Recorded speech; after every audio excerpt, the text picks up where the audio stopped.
If you're raising a child in two languages, someone has probably told you to worry. Maybe it was a relative, a pediatrician, a well-meaning stranger at the park. They noticed your child isn't talking as much as other kids their age, and they suggested the bilingualism might be the problem. And if you've heard this enough times, you've probably wondered if they're right. So let's talk about what's actually happening when bilingual children develop language. Because the truth is more interesting than the concern, and understanding it might change how you see those early, quiet months. First, let's acknowledge what you're seeing. Bilingual children often do start speaking later than monolingual children. Not always, but often enough that it shows up in research. They might have a smaller vocabulary in each individual language. They might mix words from both languages in the same sentence. And if you're counting words, it can look like they're behind. But here's the first thing to understand. You're measuring the wrong thing.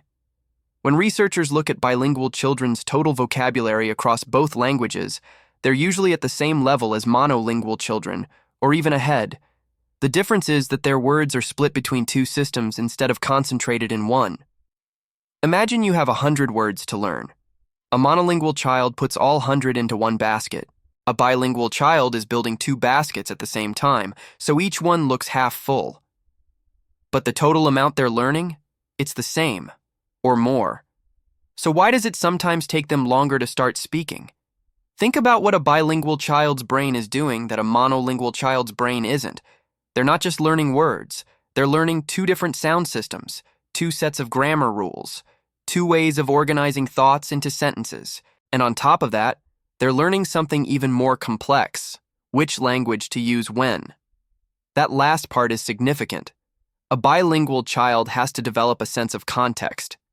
They need to understand, without anyone necessarily teaching them explicitly, that one language is for talking to grandma and another is for talking to their teacher. That some situations call for switching mid-conversation and others don't.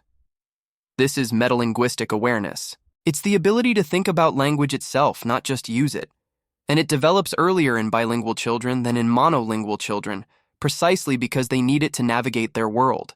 But that awareness takes time to build. And while it's building, the child might be doing more listening and processing than speaking. Here's where the neuroscience gets interesting. When a bilingual child hears language, their brain is doing something remarkable. It's not just processing one language and ignoring the other. Both language systems are active at the same time, even when only one is being spoken. The child's brain is constantly making decisions. Is this a word I know? Which language is it from? Does it sound like a word from my other language? Should I respond in the same language I'm hearing or switch? All of this happens automatically, below conscious awareness. But it requires neural resources. And while those pathways are being built and strengthened, there's a lot of background processing happening. So when a bilingual child seems quiet, they might not be behind. They might be busy. Now, you might be wondering, does this early delay have any lasting effects? The research here is quite clear. By the time bilingual children reach school age, any initial gap in spoken language has typically disappeared. In fact, they often show advantages in certain cognitive skills, particularly in areas like attention control, problem solving, and mental flexibility. Why? Because managing two languages from an early age is a workout for the brain's executive functions. The same neural networks that help a child decide which language to speak also help them focus, switch between tasks, and see problems from multiple angles. But here's what might matter most. The question isn't really whether bilingual children speak later. It's whether we're creating unnecessary anxiety by treating language development as a race. Language acquisition isn't a straight line. It's not a competition. Children develop at different rates regardless of how many languages they're learning, and early talkers aren't necessarily better communicators than late talkers in the long run.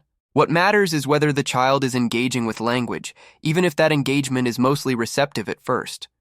Are they understanding what's being said to them? Are they trying to communicate even if they're not using many words yet? Are they showing interest in conversations, books, songs? If the answer is yes, then what looks like a delay might just be a different timeline. Think of it this way. A bilingual child isn't taking longer to learn language. They're learning more language in the same amount of time. That's not a deficit. That's an achievement. And those early months of listening, of processing, of figuring out how two different systems work, that's not wasted time. That's foundation building. The mixing of languages that worries some parents? That's not confusion. That's a bilingual strategy. The child is using every tool available to communicate, which is exactly what fluent bilinguals do throughout their lives. So if you're raising a bilingual child and someone suggests you should worry, you can let them know what's actually happening. Your child's brain is doing something complex and valuable. They're not behind, they're building something bigger. And those quiet months, they're not empty. They're full of listening, processing, and neural connections forming in ways that will serve them for the rest of their lives. If you found this perspective helpful, there's more to explore about how language shapes the brain and how the brain shapes language. Subscribe if you'd like to see more of these explanations. And if you're raising bilingual children, I'm curious about your experience. Feel free to share what you've noticed in the comments.